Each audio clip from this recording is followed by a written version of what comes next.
Hello friends, नमस्कार। स्वागत है आप सभी का वर्मा 24 क्लासेस के अंदर। और जैसा कि हमने अपने जो एनसीईआरटी की एक सीरीज़ चली हुई है उसके अंतर्गत हम 8th स्टैंडर्ड से हिस्ट्री वाला जो पोर्शन वो शुरू किए हुए हैं। और हिस्ट्री के अंतर्गत हमारा चल रहा था 6th chapter weavers, iron smelters and factory owners. और आज इस कड़ी में हमारा उस चैप्टर का ये 3rd वीडियो है। आज इस चैप्टर को हम कंप्लीट करेंगे। तो देखिए, हमने जाना था कि किस प्रकार से जो इंडिया के विभिन्न क्षेत्रों से जो वीवर कम्युनिटी थी वो कैसे प्रभावित हुई इंग्लैंड के जो कपड़ा ओनर्स थे, कपड़ा जो मैन्युफैक्चरर्स थे उनकी वजह से। क्योंकि भारतीय कपड़ा वहाँ पर क्या करता था, अपना डोमिनेंस रखता था। लेकिन जैसे ही इंग्लैंड के अंदर औद्योगिक क्रांति शुरू होती है, सबसे पहले वहाँ पर जो प्रिंटिंग इंडस्ट्री है वो गवर्नमेंट के अंडर में जिस प्रकार से फलित होती है, तो उन्होंने किस प्रकार से अपने आप को प्रोटेक्ट करने के लिए भारतीय कपड़े पर जो कस्टम ड्यूटीज़ है उनको बढ़वाया। और फिर किस तरह से भारतीय कपड़े का जो बाजार था यूरोप, अमेरिका, अफ्रीका, वहाँ से किस प्रकार से वो सिकुड़ता चला गया, उस सब के बारे में हमने जाना। आज हम जानेंगे कि किस प्रकार से भारतीय कपड़े का जो एक हैंडलूम था वो अभी भी चल रहा था। तो यहाँ से आगे हम जानेंगे कि भारतीय कपड़े के जो हैंडलूम पैटर्न थे वो थोड़ा बहुत जो जिंदा अवस्था में था या थोड़े बहुत उन्नति में था। अब यहाँ पर क्या होती है कि एंट्री होती है महात्मा गांधी जी की। महात्मा गांधी जी इससे पहले कहाँ गए गए हुए थे, अफ्रीका गए हुए थे। और जैसे ही महात्मा गांधी जी की एंट्री होती है, कब, 15 जनवरी, सॉरी 9 जनवरी, कब होती है, 9 जनवरी 1915 को। 1915 को जब महात्मा गांधी जी अफ्रीका से भारत लौटते हैं, तो यहाँ आकर के वो भारतीयों की दुर्दशा देख करके काफ़ी व्यथित होते हैं और अपना जो बिहार वाला एरिया है जहाँ पर इंडिगो की खेती की जाती थी, यहाँ से एक आंदोलन की शुरुआत करते हैं। तो उन सभी के बारे में आज हम इसके थोड़ा थोड़ा कनेक्ट करेंगे, महात्मा गांधी से रिलेटेड ये कुछ बातें यहाँ पे चलेंगी। तो चलिए शुरू करते हैं। देखिए, यू मस्ट हैव, यहाँ पर देखिए, you must have heard of Solapur in western India and Madura in South India. देखिए, सोलापुर कहाँ पर, आपका महाराष्ट्र के अंदर है, और मदुरा ये तमिलनाडु का जो एरिया है नीचे वाला, उसके अंदर पड़ता है। ये अभी मैं मैप में आपको दिखलाऊंगा कि कहाँ कहाँ पर ये क्षेत्र पड़ते हैं। उन सभी के बारे में हम डिस्कस करेंगे। एक बार इनको थोड़ा सा देखते हैं। तो इन क्षेत्रों के अंदर क्या है कि भारतीय कपड़ा जो काफ़ी चर्चित था, these towns emerge as important new centres of weaving. क्योंकि ये 18वीं शताब्दी जो 19वीं शताब्दी का उत्तरार्ध था, यानी 1880 के आसपास का जो टाइम था अपना, उस दौरान ये एक सोलापुर और मदुरई, इसको आजकल क्या बोला जाता है, मदुरई बोला जाता है। ये क्षेत्र जो है काफ़ी अच्छे विविंग के बुनकरों के लिए काफ़ी कारगर साबित हुए, नए क्षेत्र उभरे। Letter during the national movement, जब भारत का जो राष्ट्रीय आंदोलन शुरू हुआ, Mahatma Gandhi urged people to boycott imported textiles. तो महात्मा गांधी ने क्या किया कि लोगों से अर्ज की कि वो विदेशी कपड़े का क्या करें, बहिष्कार करें। बाइकआउट का मीनिंग होता है बहिष्कार करना।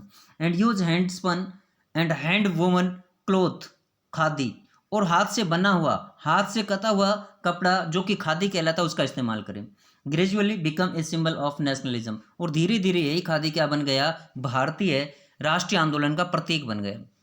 द चरखा केम टू रिप्रेजेंट इंडिया, चरखा जो भारत का प्रतिनिधित्व करने लग गया। क्योंकि महात्मा गांधी ने भी, जहाँ पर इन्होंने गुजरात के अंदर साबरमती के अंदर जो अपना आश्रम स्थापित किया था, वहाँ पर गांधी जी भी एवरीडे स्पन चरखा, प्रतिदिन क्या करते थे, चरखा काटते थे। And it was put at centre of the tricolour flag in the Indian National Congress adopted in 1931, यानी 1931 के अंदर भारत सरकार ने जो राष्ट्रीय तिरंगा फहराया था, जो अडोप्ट किया था, अपनाया था, जिसका कि कलर क्या था, इसमें केसरिया, हरा और सफ़ेद रंग था। अब जो कौन कौन सा था, केसरिया, आपका सफ़ेद, और इसमें क्या था, सफ़ेद की जगह पे इसके अंदर क्या आ गया था, एक अलग येलो कलर आ गया था।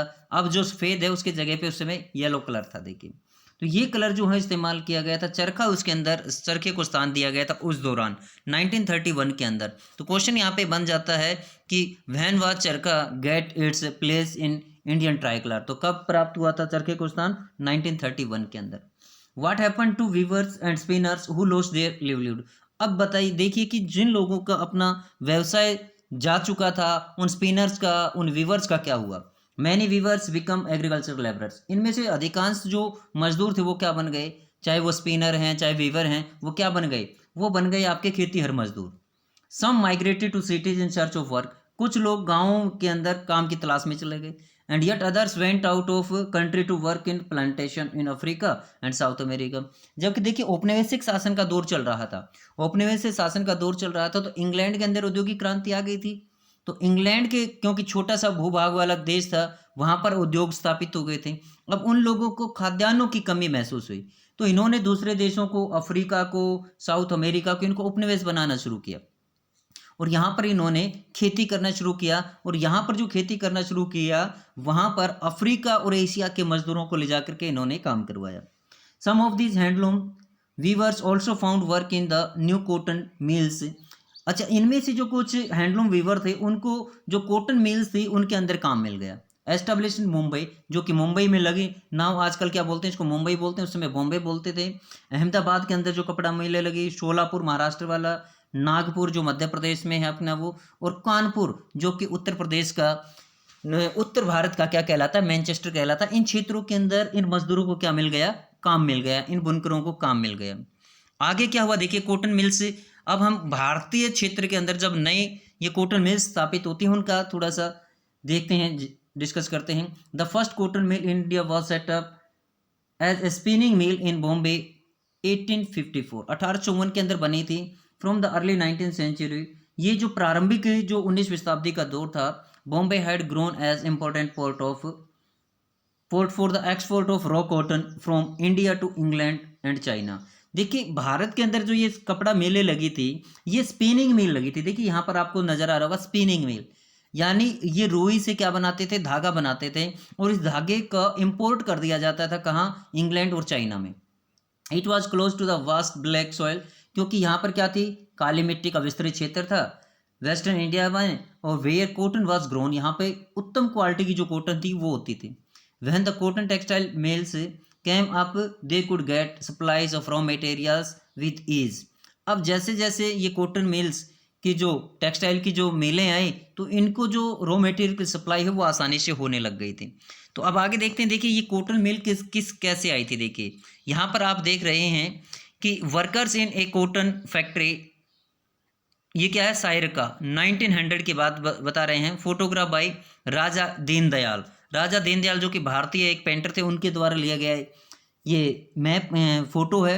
Most workers in spinning departments were women. यहाँ पर आप देख पा रहे हैं कि अधिकांश जो स्पिनिंग डिपार्टमेंट के अंदर वो महिलाएं हैं। While workers in the weaving departments were mostly man. जबकि जहाँ पर कपड़ा बुनने का काम किया जा रहा है वहाँ पर अधिकांश पुरुष लोग दिखाई देंगे आपको। अब नेक्स्ट देखिए, यहाँ पर ये कुछ कपड़ा मिलों से संबंधित। अब देखिए स्मेल्टिंग क्या होता है। हमने ऊपर देखा कि स्मेल्टिंग, जो स्मेल्टिंग जो है इसको देखिए, स्मेल्टिंग प्रोसेस क्या होता है? The process of obtaining a metal from rock. चट्टान से जो धातु प्राप्त करने का, मेटल प्राप्त करने का जो तरीका होता है, heating it to a very high temperature, जिसको कि उच्च तापमान पर क्या किया जाता है? गर्म किया जाता है। और melting objects made from metal, या धातु से उसको पिघला करके जो वस्तु प्राप्त किए जाते हैं उसी को क्या बोला जाता है? स्मेल्टिंग बोला जाता है। अब यहाँ पर देखिए समय क्या चल रहा है, यहाँ पर आप देखिए बाय 1900 और 84 mill started operating in Mumbai. Bombay के अंदर लगभग 84 मिलें यहाँ पर आ गई थी। Many of these were established by Parsi and Gujarati businessman. ये अधिकांश मिलें किन की थी? ये पारसी लोगों की थी और गुजराती लोगों की थी। Who made their money through trade with China, जिन्होंने चाइना के साथ व्यापार करके काफ़ी पैसा कमाया था, उन्होंने अपनी ये मिलें स्थापित की थी। Mills came up in other cities too, अगले दूसरे क्षेत्रों के अंदर भी मिलें स्थापित हुई। द फर्स्ट मिल अहमदाबाद के अंदर कब लगाई थी? 1864 के अंदर, 1861 के अंदर, सॉरी 1861 के अंदर कब आई थी? अहमदाबाद के अंदर आई थी। ए ईयर लेटर, एक साल बाद, यानी 1862 के अंदर, 1862 के अंदर आपकी कानपुर के अंदर भी मिल सेटअप हो गई थी। उस समय इसको यूनाइटेड प्रोविंसेस बोला जाता था। Growth of cotton mills led to a demand for labour. जैसे जैसे इन उद्योगों की जो है संख्या बढ़ती जा रही थी, इनमें वर्कर्स की डिमांड भी बढ़ती जा रही थी, कर्मचारियों की डिमांड भी बढ़ती जा रही थी। ऐसे में thousands of poor peasants, artisans and agricultural laborers moved to the cities to work in the mills. इन मिलों के अंदर काम करने के लिए गांवों के अंदर जो किसान लोग थे, जो आर्टिसंस लोग थे, जो भूमिहीन मजदूर थे, वो शहरों की ओर पलायन कर गए. In the first few decades of its existence, शुरू शुरू में क्या हुआ, the textile factory industry in India faced many problems. Bharat के अंदर जब ये कपड़ा मिलें लग रही थी तो इनको प्रारंभ में काफ़ी समस्याओं का सामना करना पड़ा. It found it difficult to compete with the cheap textile imported from Britain. Britain से जो सस्ता कपड़ा आ रहा था उससे ये कॉम्पीट करने में अपने आप को असमर्थ महसूस कर रहे थे. In some countries government supported industrialisation by imposing heavy duties on imports.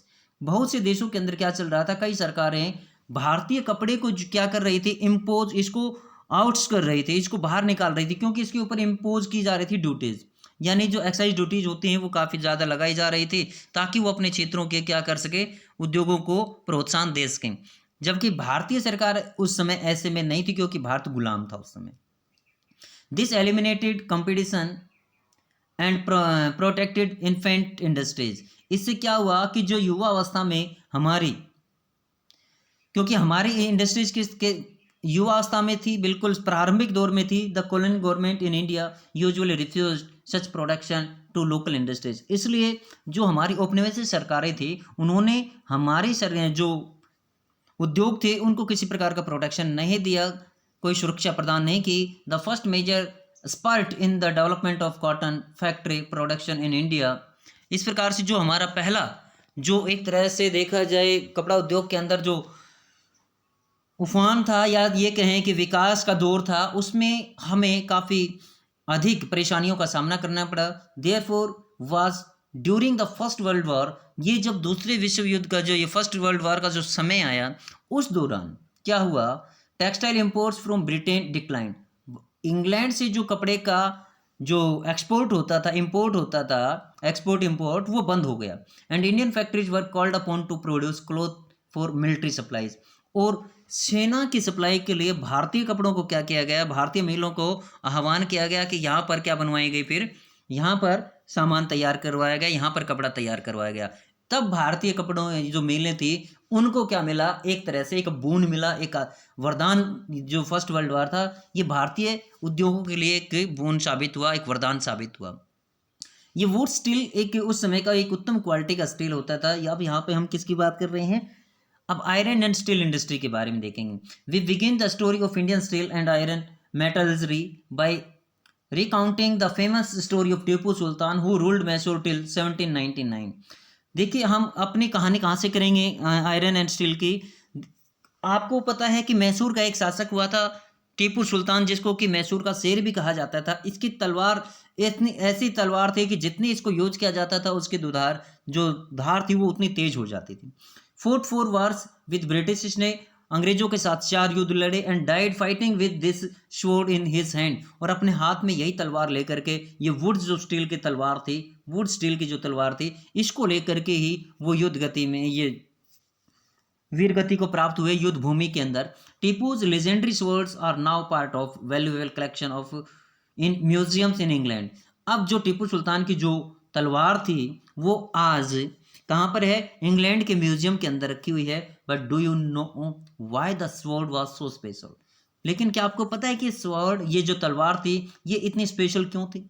The sword had an incredible hard and sharp edge. इसकी जो धार थी, इसके जो एज थे वो इतने मजबूत और इतने तेज धार थे that could easily rip through the opponent's armour, कि वो उसके आर्मर, उसके हथियारों को, उसके टैंक को काट कर भी, जो उसका कवच होता था, कवच को चीर कर भी क्या कर सकता था, सीने को चीर सकता था.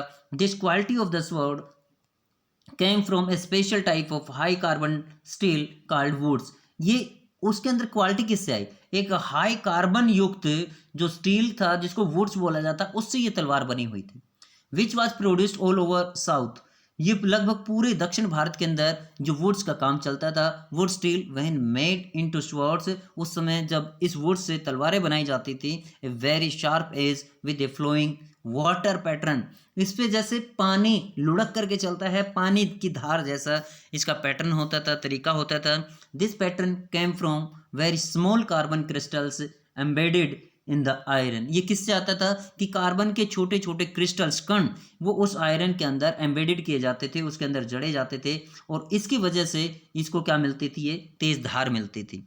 अब यहीं पर देखिए फ्रांसिस बेकन, फ्रांसिस बेकन ये जो कि कौन है, फ्रांसिस बेकन जो इंग्लैंड के एक बड़े साहित्यकार हैं, नाटककार हैं, हु टूर्ड थ्रू मैसूर इन 1800, जो कि 1800 के अंदर भारत का टूर किया था। A year after Tipu Sultan death, जो कि टीपू सुल्तान की मृत्यु के एक साल बाद आए। Has left us an account of the technique by which wootz steel was produced in many hundreds of smelting furnaces in Mysore. तो उन्होंने बताया कि यहाँ पर जो वुड स्टील के स्मेल्टिंग की जो प्रक्रियाएं थी, भट्टियाँ थी, उनके बहुत से सैकड़ों यहाँ पर हमें प्रमाण देखने को बताए हैं कि यहाँ पर इस तकनीक के बहुत से प्रमाण पाए गए हैं।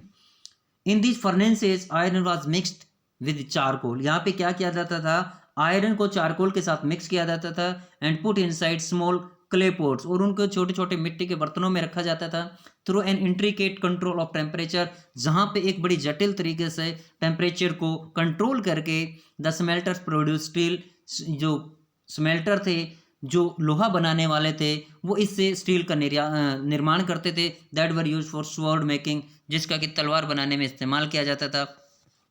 But in west and central Asia too, लेकिन मध्य एशिया और पश्चिमी एशिया के अंदर वुड्स इज एंग्लिसाइज्ड, तो इसको एंग्लिसाइज किया जाता था, इसको मंगवाया जाता था। कहाँ से मंगवाया जाता था, इनको बाहर से मंगवाया जाता था। वर्जन ऑफ कन्नड़ वर्ड उक्कू, कैसे इसको किया जाता था, उक्कू से इसको लिया गया था। तेलुगु हुक्कू, तेलुगु का वर्ड है हुक्कू, उससे इनसे लिया जाता था।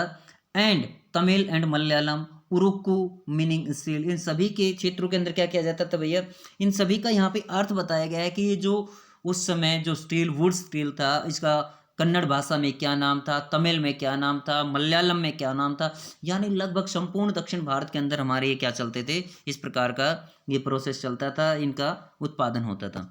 इंडियन वुड स्टील, यहाँ पे देखिए Indian wootz steel fascinated European scientist, जो भारतीय वुड स्टील थी, इसने जो यूरोपियन वैज्ञानिक थे उनको भी अपनी ओर आकर्षित किया। पर्टिकुलरली किनको, Michael Faraday, the legendary scientist and discover of electricity and electromagnetism, जिन्होंने इलेक्ट्रिसिटी और इलेक्ट्रोमैग्नेटिज्म की खोज की थी, उनको भी अपनी तरफ आकर्षित किया। Spent 4 years studying the properties of Indian wootz, जिन्होंने कि भारतीय वुड्स की प्रॉपर्टीज को जानने के लिए यहाँ पर 4 साल तक अध्ययन किया। कहाँ से कहाँ तक बेटा, 1818 से लेकर, यानी 1818 से लेकर के 1822 तक यहाँ पर उन्होंने काफ़ी अध्ययन किया था। However the wood steel making process which was so widely known in South India, लेकिन जो वुड स्टील मेकिंग का जो प्रक्रिया थी, जो कि भारत के दक्षिण क्षेत्र के अंदर लगभग 19वीं शताब्दी के मध्य तक प्रचलन में थी, उसको वो क्या हो गया था, in South India was completely lost by the mid, ये उस समय के यानी 19वीं शताब्दी के मध्य तक ये अपने वैभव को खो चुके थे। Can you gas why this was so, क्या आप बता सकते हैं कि ये ऐसा क्यों हुआ, जो इतनी पॉपुलर चीज़ थी वो इतने आसानी से कैसे लुप्त हो गई। The swords and armours making industry died with the conquest of India by the Britishers, and imports of iron and steel from England displaced the iron and steel produced by crafts people in India। हुआ क्या कि जैसे जैसे भारतीय क्षेत्रों पर अंग्रेजों का आधिपत्य होता चला गया, भारतीय राजा उनके गुलाम होते चले गए, तो भारत के अंदर न तलवारों की आवश्यकता रही, न हथियारों की आवश्यकता रही। तो ऐसे में भारतीय जो लोहा था वो इंग्लैंड की तरफ क्या रुक कर गया, इसको एक्सपोर्ट किया जाने लग गया, उधर भेजा जाने लग गया, और इस प्रकार से जो डिमांड कम हुई उसकी वजह से भारतीय जो उद्योग था वो धीरे धीरे धराशायी होता चला गया। अब देखिए abundant furnaces in villages, production of wootz steel required a highly specialised technique in refining iron. देखिए आयरन को रिफाइन करने में, उसको शुद्ध करने में, वुड स्टील बनाने के लिए एक उत्तम क्वालिटी के एक कुशल कुशलता चाहिए थी, but iron smelting in India was extremely common till the end of the 19th century. 19वीं शताब्दी तक ये भारत में एक सामान्य बात थी। In Bihar and central India, Bihar और मध्य भारत में क्या था, इन पर्टिकुलर एवरी डिस्ट्रिक्ट, हर जिले के अंदर हैड स्मेल्टर्स। वहाँ पे क्या थे, लोहा पिघलाने वाले लोग थे, लोहा बनाने वाले थे।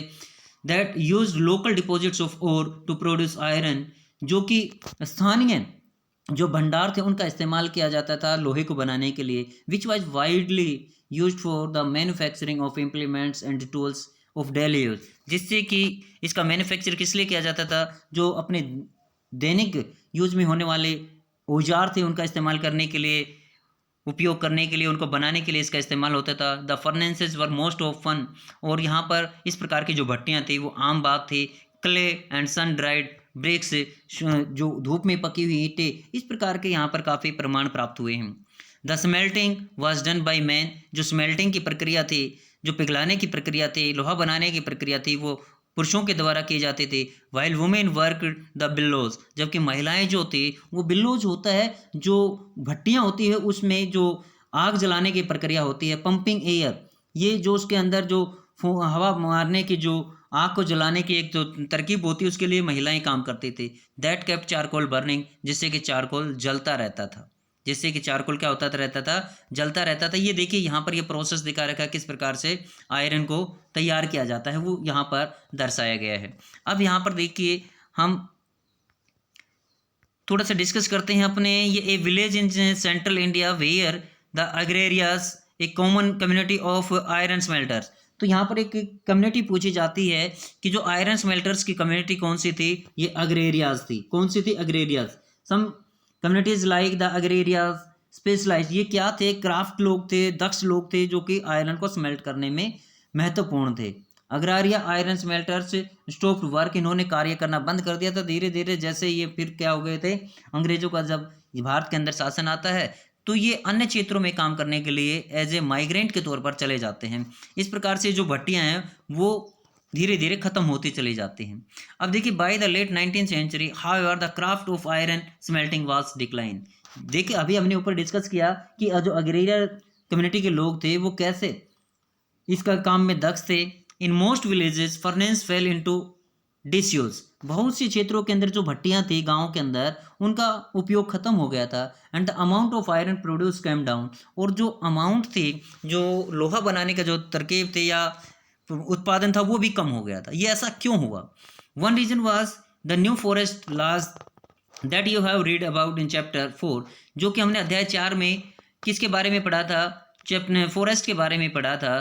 तो वो क्या था कि उस जैसे ही भारत अंग्रेजों ने ये फॉरेस्ट कानून लागू किए तो उससे यहाँ से जो लोहे का खनन था वो बंद हो गया।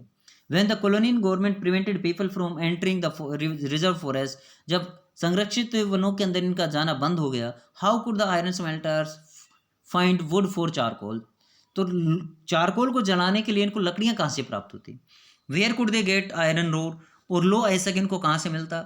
डिफाइंग फॉरेस्ट लॉज, अब इनका विरोध करते हुए, इन वन कानूनों का विरोध करने के लिए, दे open enter the forest secretly, तो वो क्या करते हैं, जंगलों के अंदर, वनों के अंदर चुपके से जाते एंड कलेक्टेड वुड्स, लकड़ियां इकट्ठी करते। But they could not sustain their occupation on this basis for long, लेकिन इस प्रकार से वो अपने व्यवसाय को ज़्यादा लंबे समय तक नहीं चला सकते थे। मैंने गेव अप देयर क्राफ्ट, उन्होंने अपनी कुशलता को छोड़ दिया, अपने दस्तकारी को छोड़ दिया। And looked for other means of livelihood, क्योंकि बच्चे पालने थे, पालन पोषण करने के लिए, अपनी आजीविका कमाने के लिए उन्होंने दूसरा व्यवसाय चुना। In some areas the government did grant access to the forest, कुछ क्षेत्रों के अंदर सरकार ने क्या किया, कुछ लोगों को वनों के अंदर जाने की अनुमति दी। But the iron smelters had to pay a very high tax to the forest departments for every furnace they use, लेकिन जिस भट्टी का इस्तेमाल करते थे ये लोहा बनाने वाले, उसके लिए इनको टैक्स पे करना पड़ता था। दिस रिड्यूस देयर इनकम, इससे उनकी इनकम कम हो गई। Moreover by the late 19th century iron and steel was being imported from Britain, क्या हुआ कि ब्रिटेन से लोहे का आयात होने लग गया। Iron smiths in India began using the imported iron, अब जो भारत के अंदर जो लोहार थे, लोहे का काम करने वाले लोग थे, वो इस इम्पोर्टेड लोहे का इस्तेमाल करने लग गए यूटेंसिल बनाने में या अन्य प्रकार के जो इम्प्लीमेंट्स थे उनकी तैयारी में। This inevitably lowered the demand for iron produced by local smelters. इस प्रकार से जो स्थानीय लोहा बनाने वाले लोग थे उनकी डिमांड जो है वो कम हो गई, और by the early 20th century the artisans producing iron and steel faced a new competition. और जैसे जैसे 20वीं शताब्दी आती है, आयरन स्मेल्टर्स या लोहा बनाने वाले को एक नई तरकीब का या एक तरह से नई प्रतिस्पर्धा का सामना करना पड़ता है, जो कि भारत के अंदर एक नए रूप में आती है। वो क्या है देखते हैं आगे। अब यहाँ पर देखिए इंडस्ट्रीज जो आ जाती हैं, ये आ जाती हैं iron and steel factories come up in India. इसके बारे में हम देखते हैं कितना और बचा हुआ है। अभी तो चैप्टर हमारा काफ़ी बचा हुआ है, तो बाकी हम नेक्स्ट वीडियो के अंदर डिस्कस करेंगे। आज के लिए इतना ही। तो जो भी साथी चैनल पे नए हैं और इस प्रकार के जो डिटेल में अपने क्लासेस चाहते हैं हमारे साथ, तो वो चैनल को सब्सक्राइब करें ताकि उनको समय पर हमारे द्वारा डाले गई वीडियो का नोटिफिकेशन प्राप्त होता रहे। तो आज के लिए वीडियो में हम इतना ही डिस्कस करते हैं। नेक्स्ट वीडियो के अंदर ये चैप्टर कंप्लीट हो पाएगा हमारा। तो आज के लिए वीडियो में इतना ही। Thank you, have a nice day.